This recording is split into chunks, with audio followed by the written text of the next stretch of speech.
আগামীকাল সকাল 7:30টা থেকে শুরু হতে যাচ্ছে ত্রয়োদশ জাতীয় সংসদ নির্বাচন এবং সেই নির্বাচনকে কেন্দ্র করে ইতিমধ্যেই চট্টগ্রাম জেলা স্টেডিয়ামে এসে পৌঁছেছেন গতকাল থেকেই যে ব্যালট বক্স এবং অন্যান্য যে সরঞ্জামাদিগুলো রয়েছেন সেগুলো চট্টগ্রাম জেলা স্টেডিয়ামে এসে পৌঁছেছিলেন গতকাল এবং আজ ঠিক সকাল 8টা থেকেই চট্টগ্রামের যে 16টি আসন রয়েছেন প্রতিটি 16টি আসনেই এবং যে কেন্দ্রগুলো রয়েছেন সেই কেন্দ্রে কিন্তু ব্যালট বক্স পৌঁছে দেওয়ার যেই সেই কাজ কিন্তু তারা সকাল 8টা থেকে শুরু করছেন। আমরা দেখছি সকাল থেকে তারা বিভিন্ন ব্যালট বক্সগুলো এবং অন্যান্য যে সরঞ্জামিত জিনিসপত্র রয়েছেন নির্বাচনের সেটি তারা নিয়ে যাচ্ছেন বিভিন্ন কেন্দ্রে এবং সেই সাথে চট্টগ্রামের একাধিক নির্বাচনকে সুষ্ঠু করার লক্ষ্যে যে সকল সংস্থাগুলো মোতায়েন করা হয়েছে প্রতিটি সংস্থার লোকজন কিন্তু এখানে রয়েছেন। তারা কে কোন কেন্দ্রের দায়িত্ব রয়েছেন সেই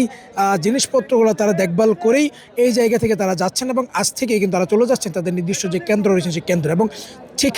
ব্যালট বক্স নেওয়াকে কেন্দ্র করে এবং অন্যান্য বিষয় আসতেগুলোকে কেন্দ্র করে কিন্তু উৎসবমুখর পরিবেশ তৈরি হয়ে গিয়েছে চট্টগ্রাম জেলা স্টেডিয়ামে।